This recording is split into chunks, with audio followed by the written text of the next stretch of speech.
2 సినిమాలు తీశారు. ఆయనకి నాకు చాలా పరిచయం ఉంది. ఆయన ఇదివరకు సినిమా బహుశా మన గోపీచంద్ సినిమాలో ఉంది. నేను దానికి కూడా వెళ్ళాను రిలీజ్ ఫంక్షన్కి. ఇవాళ సినిమా ఇండస్ట్రీ ఎలాగుందంటే సినిమా తీయటం ఒక ఎత్తు అయితే దాన్ని ప్రమోషన్ చేయడం ఒక ఎత్తు అయిపోయింది.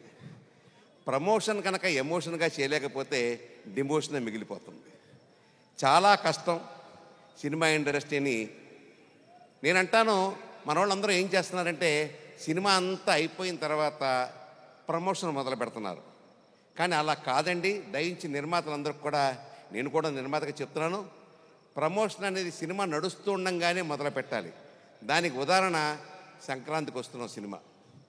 నిన్న మన అనిల్ రావుపూడి అప్పుడే ప్రమోషన్ మొదలు పెట్టేశాడు మన చిరంజీవి గారి సినిమాకి, మన నయనతారతోటి. నేను అనేది ఏంటంటే ఎప్పుడో కాకుండా సినిమా నడుస్తున్నప్పుడే ప్రమోషన్ మొదలు పెడితే కానీ అది జనాల్లోకి వెళ్ళదు. ఇవాళ ఇండస్ట్రీ తాలూకా పరిస్థితి ఎలా ఉందంటే రేపు 1వ తారీఖున సినిమా థియేటర్లన్నీ మూసేయాలి, మాకు పర్సంటేజీలు రావాలి అని కొత్త నినాదం తీసుకొచ్చారు. అసలు మూసేయాలంటే ఎప్పుడా మూసేసే ఉన్నాం మేము థియేటర్లో. ఏ హాలు కూడా సంవత్సరం పాటు సినిమా ఆడిన రోజు లేదు. ఇండస్ట్రీ అలా అయిపోయింది. ఓటీటీ దెబ్బ, ఆడియో దెబ్బ, వీడియో దెబ్బ, టీవీ దెబ్బ ఏదో తెలియదు. అయినా కూడా అక్కడక్కడ మంచి వెలుగుతో ఒక వెలుగులాగా వస్తుంటాయి కొన్ని సినిమాలు. అందులో ఈ భైరవం ఒకటే అని ఖచ్చితంగా నేను చెప్పగలుగుతున్నాను. భైరవం ఆ పేరులోనే ఒక ఎమోషన్ ఉంది, ఒక ప్రమోషన్ ఉంది, అద్భుతమైనటువంటి వైబ్రేషన్ ఉంది.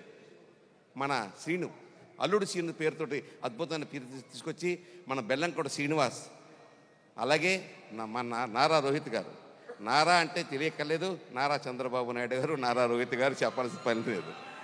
ఆయన అలాగే మన మంచు మనోజ్ అంటాను నేను, మంచు మనోజ్ ఇలా ముగ్గురుతోటి ఇవాళ ఈ సినిమాలు ఇప్పుడే నా పక్కన కూర్చొని చెప్తున్న అమ్మాయి డైరెక్టర్ శంకర్ గారు అంటే మీకు తెలుసు, జెంటిల్మెన్ లాంటి సినిమాలు తీసినటువంటి అద్భుతమైన సినిమా డైరెక్టర్ శంకర్ గారి కుమార్తె ఈ సినిమాలో హీరోయిన్గా యాక్ట్ చేస్తూ ఉంది. ఆ అమ్మాయి పేరు అతిథి ఇప్పుడు మీ అందరూ చూడబోతున్నారు.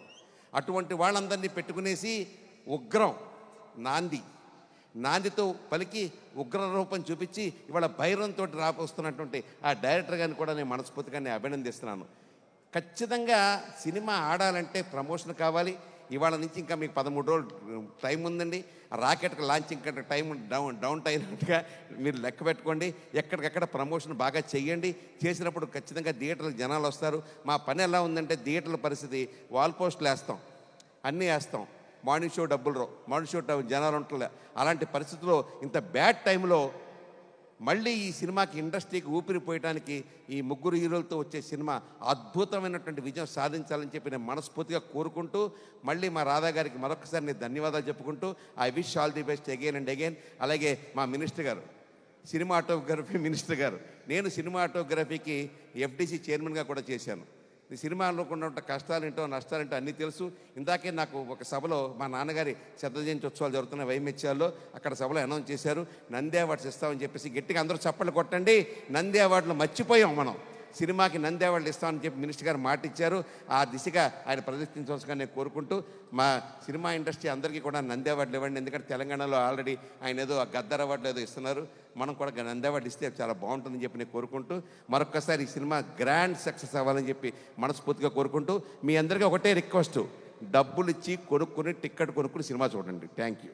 Super sir, thank you so much అండి. ఇప్పుడు మినిస్టర్ గారిని మాట్లాడవలసిందిగా రిక్వెస్ట్ చేస్తున్నాము.